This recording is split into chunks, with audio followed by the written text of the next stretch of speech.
నిత్య ప్రేమతో నన్ను ప్రేమించెను, నిత్య ప్రేమతో నన్ను ప్రేమించెను.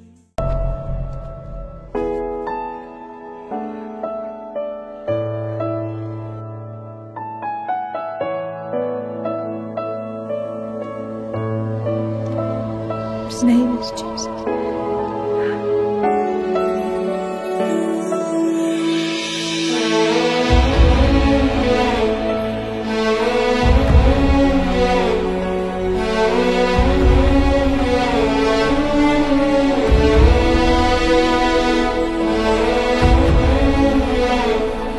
You shall turn the hearts of the fathers to the children, and the heart of the children to their fathers.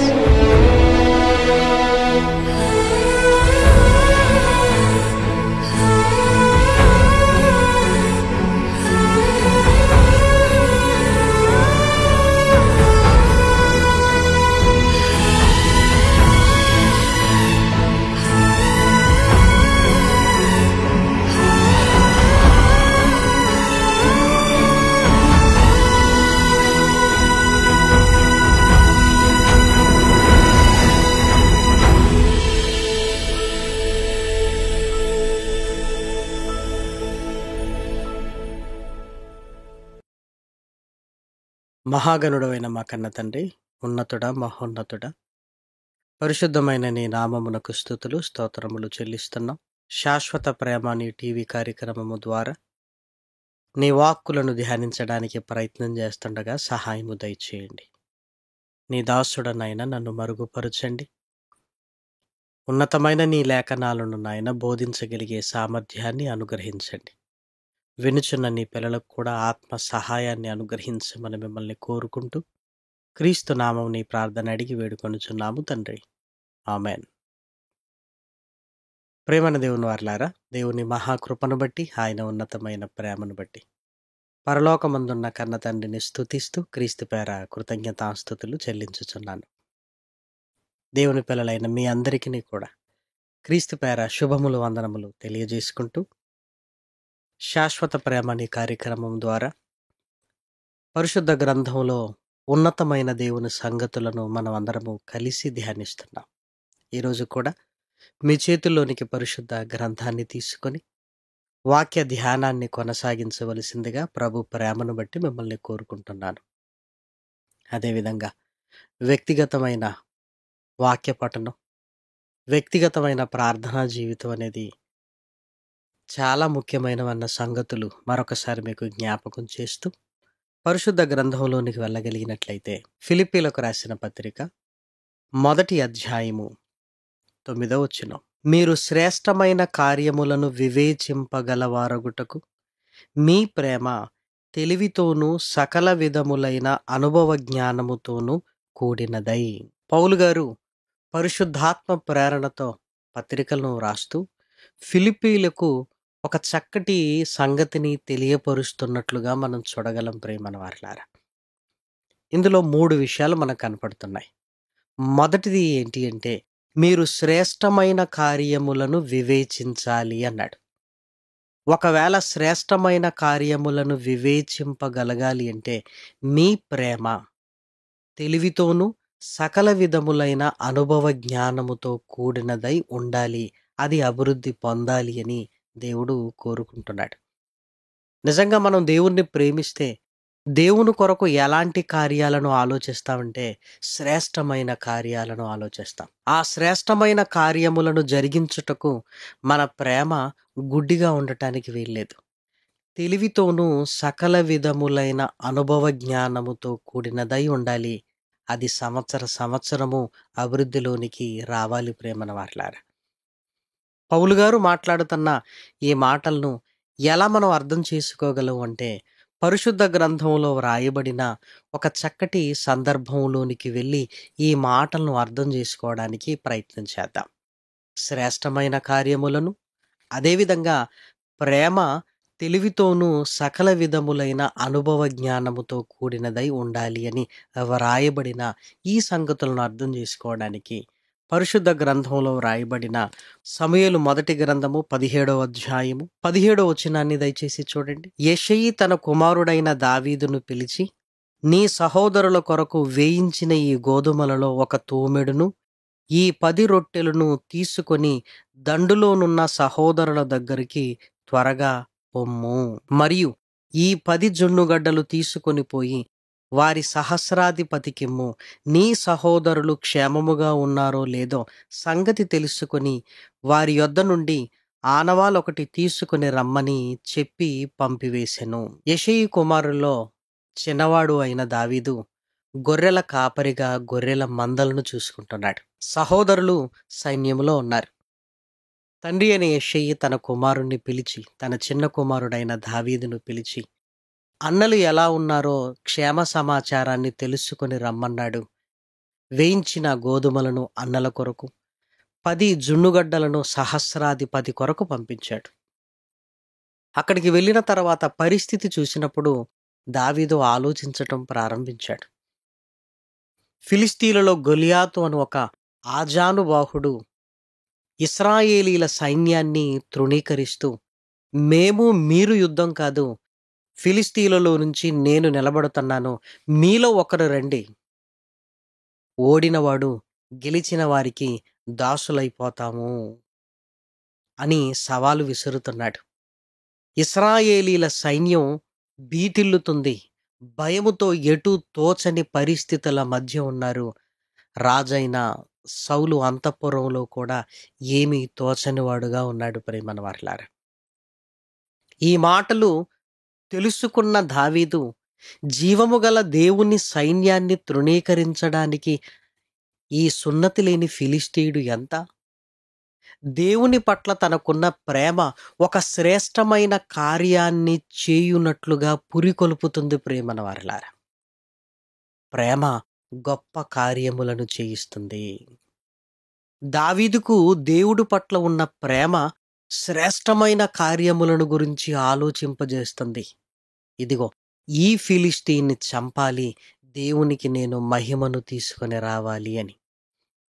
వెంటనే ఆ నోట ఈ నోట దావీదు మాట్లాడిన మాటలు సౌలుకు చేరవేయబడినట్లుగా దావీదు చేశాడు.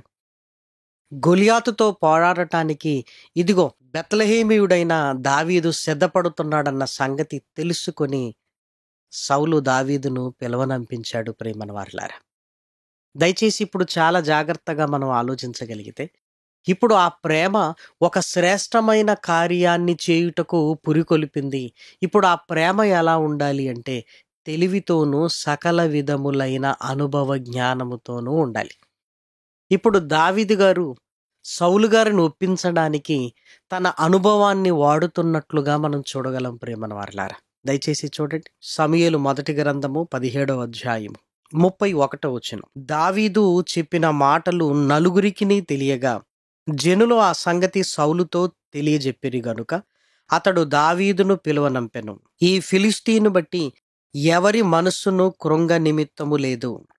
మీ దాసుడనైన నేను వానితో పోట్లాడుదునని దావీదు సౌలుతో అనగా, సౌలు ఈ ఫిలిస్తీను ఎదుర్కొని వానితో పోట్లాడుటకు నీకు బలము చాలదు, నీవు బాలుడవు, వాడు బాల్యము నుండి యుద్ధాభ్యాసము చేసిన వాడని దావీదుతో అనెను. సౌలు దావీదును చూశాడు. గొలియాతుతో పోరాడటానికి నువ్వు వచ్చావు, కానీ అతడు బాల్యము నుండి యుద్ధాభ్యాసము చేసినవాడు, నీవు బాలుడివి, కుదరదు అన్నట్లుగా చెప్పాడు. వెంటనే తన అనుభవాన్ని వాడుతున్నాడు. చూడండి 34వ వచనం. అందుకు దావీదు సౌలుతో ఇట్లనెను, మీ దాసుడనైన నేను నా తండ్రి యొక్క గొర్రెలను కాయుచుండా సింహమును ఎలుగుబంటియు వచ్చి మందలో నుండి ఒక గొర్రె పిల్లను ఎత్తుకొని పోవుచుండగా నేను దానిని తరిమి చంపి దాని నోట నుండి ఆ గొర్రెను విడిపించి తిని, అది నా మీదికి రాగా దాని గడ్డము పట్టుకొని దానిని కొట్టి చంపి తిని. మీ దాసుడనైన నేను ఆ సింహమును ఎలుగుబంటిని చంపితినే, జీవము గల దేవుని సైన్యములను తిరస్కరించిన ఈ సున్నతి లేని ఫిలిస్తీయుడు వాటిలో ఒక దాని వలె అగుననియు. తన అనుభవాన్ని వాడుతున్నాడు. నేను బాలుడినే కాదనటం లేదు. కానీ నేను నా మందలను మేపుచుండగా ఎలుగుబంటి సింహము నుండి నా మందల్ని కాపాడుకున్నాను. నన్ను సింహము నోటి నుండి ఎలుగుబంటి నోటి నుండి కాపాడింది దేవుడే. దేవుడు నాకు తోడై ఉన్నప్పుడు ఈ ఫిలిష్తీయుడు ఎంత అన్నాడు. తన అనుభవాన్ని వాడుతున్నట్లుగా మనం గమనించాలి ప్రియమైన వారిలారా. ఎప్పుడైతే దేవుని ప్రస్తావన వచ్చిందో సౌలు గారు కాదనలేకపోయాడు. అంటే దావీదుకు దేవుని పట్ల ఉన్న ప్రేమ శ్రేష్టమైన కార్యమును వివేచింపగలిగింది. అంతేకాదు ఆ ప్రేమ తెలివితోనూ సకల విధములైన అనుభవ జ్ఞానముతో కూడినది అని మనం గ్రహించాలి. తన అనుభవ జ్ఞానాన్ని సౌలు ముందు పెట్టి దేవుడు నాకు తోడై ఉన్నాడు అనగానే సౌలు మాటలాడలేకపోయాడు. సరే అన్నాడు. మరి దావీదు తెలివితేటలను వాడుతున్నాడా అని ఆలోచించగలిగితే ఆ ప్రేమ తెలివితో కూడినదని కూడా మనం గ్రహించగలం. దయచేసి చూడండి, సమూయేలు మొదటి గ్రంథము 17వ అధ్యాయము 40వ వచనం. తన కర్ర చేత పట్టుకొని ఏటిలో నుండి 5 నున్నని రాళ్లను ఏరుకొని తన యొద్దనున్న చిక్కములో ఉంచుకొని వడిసెల చేత పట్టుకొని ఆ ఫిలిష్తీయుని చేరువకు పోయెను. దయచేసి ఈ మాటను గమనించగలిగితే ఏటి ఒడ్డునకు పోయి 5 నున్నని రాళ్లను ఏరుకున్నాడు. ఫిలిష్తీయుడైన గొలియాతును పడగొట్టడానికి 5 నున్నని రాళ్ళు అవసరమా? ఒకడే కదా, ఒక రాయిని తీసుకుని వెళ్ళొచ్చు కదా. 5 రాళ్లను ఎందుకు తీసుకుని వెళుతున్నాడు అని మనం ఆలోచించాలి ప్రియమైన వారిలారా. ఎందుకంటే దావీదు ప్రేమ తెలివితో కూడినది ప్రియమైన వారిలారా. ఇందులో తెలివి ఏంటి అని ఒకవేళ మనం ఆలోచించగలిగితే, దావీదు తెలుసుకొని ఆ యుద్ధ వాతావరణాన్ని గమనించాడు. గమనించి ఇదిగో దేవునికి విజయాన్ని కలిగించాలి అంటే గొలియాతు ఒక్కడేనా, గొలియాతు వెనకాల ఇంకెవరైనా ఉన్నారా అని కూడా ఆలోచించాడు ప్రియమైన వారిలారా. ఎందుకంటే గొలియాతు నేను ఒక్కడే నిలబడుతున్నాను మీరు రండి అన్నాడు. ఒకవేళ గొలియాతును పడగొట్టడానికి దావీదు వెళ్ళి పడగొట్టగానే మిగిలిన యోధులందరూ దావీదు మీదకి వచ్చారనుకోండి, వాళ్ళ మాట మీద నిలబడకపోతే మీరు ఆగండి, నేను ఏటికి వెళతాను, ఇంకా కొన్ని రాళ్లను తెచ్చుకుంటాను అని అడిగే అవకాశం ఉందా చెప్పండి? లేదు ప్రియమైన వారిలారా. అంటే దేవుని నామానికి అవమానము కలగకూడదు. ఎందుకంటే శత్రువు మాట మీద నిలబడకపోవచ్చు. గొలియాతును చంపగానే మరికొద్ది మంది రావచ్చు. గొలియాతును చంపగానే ఇదిగో దెబ్బతిన్న ఆలోచనతో మరికొద్ది మంది యోధులు వస్తే ఎలా, అసలు అక్కడ ఎంతమంది యోధులు ఉన్నారు అని ఆలోచన చేశాడు. ప్రేమన దేవుని పిల్లలారా, దేవుని పట్ల మనకున్న ప్రేమ తెలివితో కూడినదై ఉండాలి ప్రేమన వారిలారా. నిజంగా గొలియాతుతో పాటు ఇంకా యోధులు ఉన్నారా అని లేఖనాలలోనికి వెళ్ళి మనం చూడగలిగితే సమూయేలు రెండవ గ్రంథము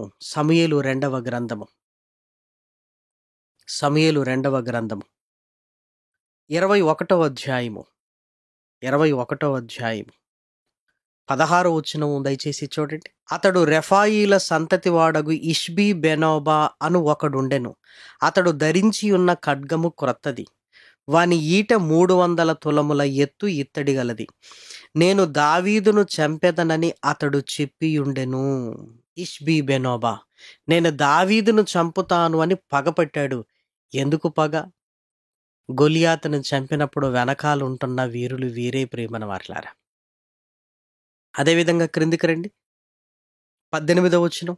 అటు తర్వాత ఫిలిష్తీయులతో గోబు దగ్గర మరలా యుద్ధము జరుగగా హుషాతీయుడైన సిబ్బెకై రెఫాయీయుల సంతతి వాడగు సఫూను చంపెను. రెండో వాడు. అదేవిధంగా 19. తరువాత గోబు దగ్గర ఫిలిష్తీయులతో ఇంకొకసారి యుద్ధము జరగగా అక్కడ బెత్లెహేమీయుడైన యహరేగిము కుమారుడగు ఎల్హానా గిత్తీయుడైన గొలియాతు సహోదరుడిని చంపెను. గొలియాతు సహోదరుడు కూడా ఉన్నాడు. చూసారా? అదేవిధంగా చూడండి 20వ వచనం. ఇంకొక యుద్ధము గాతు దగ్గర జరిగెను. అక్కడ మంచి ఎత్తరి ఒకడుండెను. ఒక్కొక్క చేతికి 6 వ్రేళ్ళును 24 వ్రేళ్ళును అతనికి ఉండెను. అతడు రెఫాయిల సంతతివాడు. చూసారా, ఎత్తరి 24 వేళ్ళు కలిగిన వాడు. నలుగురున్నారు ప్రియమైన వారలారా. అంటే దావీదు ఆ యుద్ధం జరుగుతున్న చోటికి వెళ్ళి అసలు ఎవరెవరున్నారు ఏంటి అని ఆలోచించాడు. తెలివితో 5 రాళ్లను తీసుకున్నాడు ప్రియమైన దేవుని పిల్లలారా.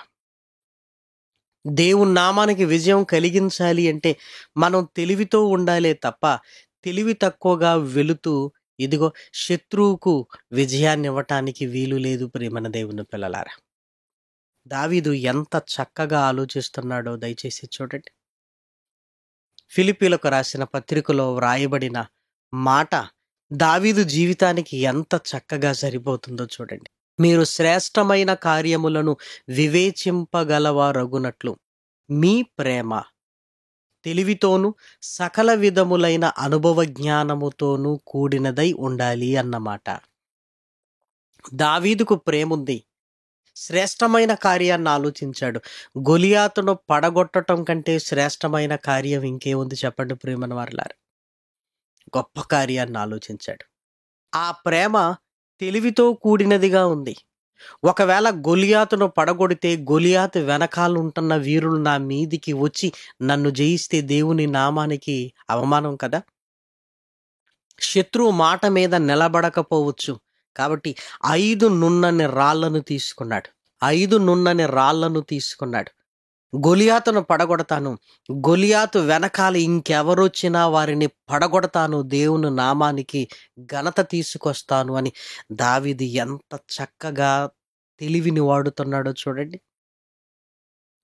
సౌలు గారిని ఒప్పించడానికి తన అనుభవాన్ని వాడాడు ప్రియమైన దేవుని పిల్లలారా. దావీదు ఎంత తెలివిగా తన అనుభవాన్ని, తన తెలివిని శ్రేష్టమైన కార్యము చేయడానికి వాడుతున్నాడో చూడండి ప్రియమైన వారలారా. 5 రాళ్ళు అనగానే ఈ ఐదుగురుని చంపడానికి గొలియాతుకు 1 అనుకున్నాడు, ఇష్బీ బెనోబాకు 1 అనుకున్నాడు, ఇదిగో సఫుకు 1 అనుకున్నాడు. అదేవిధంగా గొలియాతు సహోదరుడికి మరొకటి అనుకున్నాడు. ఇదిగో మంచి ఎత్తరి 24 వేళ్ళు కలిగిన వాడు, అతనికి 1 అనుకున్నాడు. కానీ ఎప్పుడైతే గొలియాతు నేల కొరిగాడో మిగిలిన వారందరూ గుండె చెదిరి పారిపోయారు ప్రియమైన వారలారా. దేవుని నామానికి ఘనత కలిగిన రోజు. దావీదు జీవితంలో ఈ మాట ఎంత చక్కగా సరిపోతుందో చూడండి. మరి మనం కూడా దేవుణ్ణి ప్రేమిస్తున్నాం. ఆ ప్రేమ శ్రేష్టమైన కార్యములను వివేచింపగలిగేటట్లుగా మనల్ని నడిపిస్తుందా? దేవుని కొరకు మనం చేసే కార్యక్రమాలు చిన్నగా ఉన్నాయి అంటే ప్రేమ శ్రేష్టమైన కార్యాలను వివేచింపజేస్తుంది ప్రియమైన వారలారా. అంటే మనము ఆయనని ప్రేమించేది అంతేనా? మన పిల్లల పుట్టినరోజులు గొప్పగా చేయాలనుకుంటాం అంటే ప్రేమ. మీ పెళ్లి రోజును గొప్పగా జరిగించాలనుకుంటుంటాం, ప్రేమ. అంటే లోపల ప్రేమ ఉన్నప్పుడు కార్యక్రమాలు ఉన్నతంగా జరుగుతాయి ప్రియమైన దేవుని పిల్లలారా. మరి దేవుని పట్ల మనకు ప్రేమ ఉంటే ఆయన కార్యక్రమాల కొరకు ఇదిగో మనం ఏం చేయగలుగుతున్నాం ఆలోచించండి. శ్రేష్టమైన కార్యములను వివేచించాలి. అంతేకాదు ఆ కార్యములు చేయగలుగుటకు మన ప్రేమ ఎలా ఉండాలి? తెలివితోనూ ఉండాలి ప్రియమైన వారలారా. సకల విధములైన అనుభవ జ్ఞానముతో కూడినదై ఉండాలి.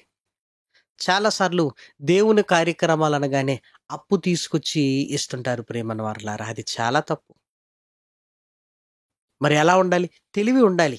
ఇదిగో నా దేవుని కొరకు నా సంపాదనలో కొంత తీసి దాచిపెట్టి ఆయన కొరకు చెయ్యాలి, ఇది తెలివి. సమయానికి ఎక్కడో అప్పు తీసుకొచ్చి దేవుని కార్యక్రమాలు చేస్తుంటారు. ఆ అప్పు తీరక ఎందుకు చేశామని మరలా మనమే బాధపడుతుంటాం. ఇదిగో మన తెలివితేటలను వాడటం లేదు. 60 ఏళ్ళు 70 ఏళ్ళు 40 ఏళ్ళు వచ్చేంటి ఎన్నో అనుభవాలు మనకుంటాయి. ఆ అనుభవాలను రంగరించి దేవుని కొరకు ఉన్నతమైన కార్యాలను చేయటానికి మనం ముందుకు వెళ్ళాలి ప్రియమైన దేవుని పిల్లలారా. దేవుడు మన నుంచి అదే కోరుకుంటున్నాడు. అలా అభివృద్ధి పొందుతూ దేవునికి మహిమయు స్తోత్రము కలుగునట్లుగా మన జీవితాలను పెంపొందించుకుంటూ యేసుక్రీస్తు రెండవ రాకడ వరకు ఇదిగో నిష్కపటులుగా నిర్దోషులుగా మనం ఉండాలి అని దేవుడు కోరుకుంటున్నాడు. ప్రియమైన వారలారా, మహనీయుడైన యేసుక్రీస్తు జీవితాన్ని కూడా జాగ్రత్తగా మనం ఆలోచించగలిగితే ఆయనకు దేవుని పట్ల ప్రేమ ఎంత ప్రేమ ఉంది అంటే శ్రేష్టమైన కార్యములను దేవుని కొరకు చెయ్యాలి అన్నంతగా ప్రేమను వారలారా. అందుకే యేసుక్రీస్తు చేసిన శ్రేష్టమైన కార్యక్రమము మన కొరకు శిలువ బలియాగం. అంతకంటే గొప్ప కార్యక్రమం ఇంకేమైనా ఉందా? మన పాపములన్నింటినీ తుడిచివేయుటకు, మనల్ని పాపములో నుంచి విమోచించుటకు ఇదిగో ఆయన చేసిన ఈ కార్యము చాలా శ్రేష్టమైనది. ప్రియమైన వారలారా, ఇంత శ్రేష్టమైన కార్యము ఎలా చేయగలుగుతున్నాడు అంటే యేసుక్రీస్తు తండ్రిని అంత ప్రేమిస్తున్నాడు. ఆ శ్రేష్టమైన కార్యము చేయుటకు ఆ ప్రేమ ఎలా ఉందో తెలుసా? తెలివితోనూ సకల విధములైన అనుభవ జ్ఞానముతోనూ ఉంది. యేసుక్రీస్తు ఎలా తెలివిని ఉపయోగించాడో మనం ఆలోచించగలిగితే యోహాను సువార్త 8వ అధ్యాయము 59వ వచనాన్ని దయచేసి చూడండి. యోహాను సువార్త 8వ అధ్యాయము 59. కాబట్టి వారు ఆయన మీద రువ్వుటకు రాళ్ళు ఎత్తిరి గాని యేసు దాగి దేవాలయములో నుండి బయటికి వెళ్ళిపోయెను. ఎందుకు దాగి వెళ్ళిపోయాడు అంటే శ్రేష్టమైన కార్యము చేయడానికి ఆయన వచ్చాడు. శిలువ మరణం. రాళ్లతో కొడుతున్నారు అంటే మరి ఆ శ్రేష్టమైన కార్యాన్ని చెయ్యాలంటే ఇక్కడి నుంచి నేను వెళ్ళిపోవాలి అని నిర్ణయించుకున్నాడు. తెలివి. ఒకవేళ యేసుక్రీస్తు అక్కడే ఉండి ఉంటే మరి శిలువయాగపు పరిస్థితి ఏంటి? తన తెలివితేటలను వాడాడు. ప్రియమైన దేవుని పిల్లలారా, అలాగే తన అనుభవాన్ని ఉపయోగించాడు. తన అనుభవాన్ని ఎలా ఉపయోగించాడు అంటే ఉపవాస దినములలో 40 దినములు తన శరీరాన్ని నలుగకొట్టాడు. తన శరీరాన్ని తన స్వాధీనమందుంచుకున్నాడు. దుష్టుణ్ణి గెలిచాడు. తన అనుభవాన్ని గెస్సేమనే తోటలో ఉపయోగించుకుంటున్నాడు. ఒకసారి దుష్టుణ్ణి గెలిచాను, ఈసారి కూడా నేను గెలవగలను. చూసారా? తన జీవితంలో జరిగిన సాతానుతో పోరాటాన్ని జ్ఞాపకం చేసుకుంటూ ఇదిగో ఈ చిట్ట చివరి పోరాటంలో కూడా నేను గెలవాలి అని తన అనుభవాన్ని ఉపయోగించుకుంటున్నాడు. ప్రేమన వారలారా, మహనీయుడైన యేసుక్రీస్తు జీవితంలో కూడా అది కనబడుతుంది కదా. ఆయన శిలువ బలియాగము ద్వారానే రక్షణలోనికి మనం వచ్చాం. ఆయన రక్తములో కడగబడి దేవుని పిల్లలుగా తీర్చబడి సంఘములోనికి వచ్చాం. సంఘములోనికి వచ్చిన తర్వాత మనం ఎలా బ్రతుకుతున్నాం? దేవుని పట్ల మనకున్న ప్రేమ శ్రేష్టమైన కార్యములను చేయిస్తుందా? ఆ ప్రేమ తెలివితోనూ సకల విధములైన అనుభవ జ్ఞానముతో కూడినదై ఉందా? ఒక్కసారి మీరు ఆలోచించండి ప్రేమన వారలారా. అలా ఉండగలిగితే సంవత్సరానికి మనం అభివృద్ధి పొందుతూ ముందుకు వెళ్ళాలి. ప్రేమన దేవుని పిల్లలారా, పోయిన సంవత్సరం కంటే ఈ సంవత్సరం అభివృద్ధి ఏంటి? పోయిన సంవత్సరం కంటే ఈ సంవత్సరం గొప్ప కార్యాలు మనం ఏం చేశాం? పోయిన సంవత్సరంలో జరిగిన ఫెయిల్యూర్ని మరలా సక్సెస్ కొరకు మనం ఎలా ఉపయోగించుకుంటున్నాం ఆలోచించగలుగుతున్నావా? లేదంటే ఈ సంవత్సరం కంటే పోయిన సంవత్సరపు జీవితాలే బాగున్నాయని మనకు అనిపిస్తున్నాయా? చెప్పండి ప్రియమైన వారలారా. పరిశుద్ధ గ్రంథంలో ఫిలిప్పీలకు రాసిన పత్రిక 1వ అధ్యాయము 9వ వచనంలో రాయబడిన మాటను దయచేసి చూడండి మరలా. మీ ప్రేమ తెలివితోనూ సకల విధములైన అనుభవ జ్ఞానముతోనూ కూడినదై అంతకంతకు అభివృద్ధి పొందవలననియు. సంవత్సరము ఈ ప్రేమతో శ్రేష్టమైన కార్యములను చేయగలిగినట్లు మన తెలివిని పెంచుకుంటూ మన అనుభవాన్ని ఉపయోగించుకుంటూ దేవునిలో మనం ఎదుగుతూ ఉండాలి ప్రేమన దేవుని పిల్లలారా. అప్పుడు దేవునికి మహిమయు స్తోత్రం ప్రేమన వారిలారా. అప్పుడు మనను బట్టి దేవునికి సంతోషం కలుగుతుంది, యేసు క్రీస్తును బట్టి కలిగినట్లుగా ప్రేమన వారిలారా. అలా మనం ఉండగలిగితే యేసుక్రీస్తు దినము వరకు ఆ రెండవ రాకడకు నిష్కపటులుగా నిర్దోషులుగా మనం ఉంటాం. ఆయనతో కూడా పరలోకానికి వెళతాం. సంవత్సరాలు మన జీవితంలో నుంచి వెళ్ళిపోతున్నాయి, కానీ సంవత్సరము అభివృద్ధి పొందుతున్నట్లుగా మనకు అనిపిస్తుందా? ఒకవేళ అనిపించకపోతే ఈ సంవత్సరము నుంచైనా దేవునిలో ఎదగడానికి మనం ప్రయత్నం చేస్తుండాలి ప్రేమన వారలారా. ఒక దావీదు వలె, మహనీయుడైన యేసుక్రీస్తు వలె దావీదు తన తెలివిని, తన అనుభవాన్ని, శ్రేష్టమైన కార్యములను వివేచించున్నట్లుగా ఎలా దేవుణ్ణి ప్రేమించాడు, యేసుక్రీస్తు ఎలా దేవుణ్ణి ప్రేమించి ఒక శ్రేష్టమైన శిలువ బలియాగాన్ని జరిగించడానికి తన తెలివిని, తన అనుభవాన్ని ఎలా ఉపయోగించాడో మనం కూడా దేవుణ్ణి ప్రేమిస్తున్నాం. ఆ ప్రేమ శ్రేష్టమైన కార్యములను వివేచింపగలిగేటట్లుగా ఉండాలి. తెలివితోనూ సకల విధములైన అనుభవ జ్ఞానముతో జోడించి సంవత్సరము ఎదుగుతూ దేవునికి మహిమయు స్తోత్రము కలుగునట్లుగా అనేక కార్యక్రమాలు చేయవలసిన వారం ప్రేమన వారలారా. ఇలా ఉండగలిగితే మనల్ని బట్టి పరలోకమందున్న తండ్రి ఎంతగానో సంతోషిస్తాడు. ఇలా మన జీవితం కొనసాగుతుంటే యేసుక్రీస్తు దినము వరకు, అనగా రెండవ రాకడ వరకు నిర్దోషులుగా, నిష్కపటులుగా మనం ఉండగలిగితే ఆయనతో కూడా మహాలోకానికి వెళతాం ప్రేమన వారలారా. కాబట్టి పోయిన సంవత్సరం కంటే ఈ సంవత్సరం ఇంకా మన జీవితంలో ఒక శ్రేష్టమైన కార్యక్రమాల కొరకు మనం ఆలోచించి దేవునిలో ఎదుగుతూ ముందుకు వెళ్ళాలి అని దేవుని ప్రేమను బట్టి మిమ్మల్ని అందరినీ కోరుకుంటూ ఈ మాటలు నేను ముగిస్తున్నాను. ప్రార్థన చేసుకుందాం. మహాగణుడవైన మా కన్న తండ్రి, పరిశుద్ధుడా, ఉన్నతుడా, పరిశుద్ధమైన నీ పాదములకు స్తుతులు స్తోత్రములు చెల్లిస్తున్నా తండ్రి. ఇదిగో నాయన, నూతన సంవత్సరములోనికి మమ్మల్ని ప్రవేశపెట్టారు. ఈ సంవత్సరములో కూడా నాయన నీ పట్ల ప్రేమను పెంచుకుంటూ నాయన అనేక కార్యములను తెలివితోనూ సకల విధములైన అనుభవ జ్ఞానముతోనూ చేయునట్లుగా నాయన మమ్మల్ని ఉత్సాహపరుస్తున్నారు, ఉజ్జీవింపచేస్తున్నారు. నీ మాటలు మా హృదయాలలో నిలుపుకొని నీ కొరకు ఉన్నతంగా బ్రతకగలిగే భాగ్యాన్ని అనుగ్రహించండి. శాశ్వత ప్రేమ నీ కార్యక్రమాలు అనేకులకు దీవెనకరంగా మలచండి తండ్రి. దీని కొరకు సహాయ సహకారాలు అందిస్తున్న నీ పిల్లలను దీవించండి. ప్రార్థన చేస్తున్న నీ పిల్లలకు నాయన ఫలాన్ని అనుగ్రహించండి తండ్రి. కుటుంబాలలో నెమ్మదిని నాయన తండ్రి, ఇదిగో నాయన ఆత్మీయులను కోల్పోయి దుఃఖ సాగరంలో ఉంటున్న నీ పిల్లలకు నాయన ఓదార్పును నాయన అనుగ్రహించండి తండ్రి.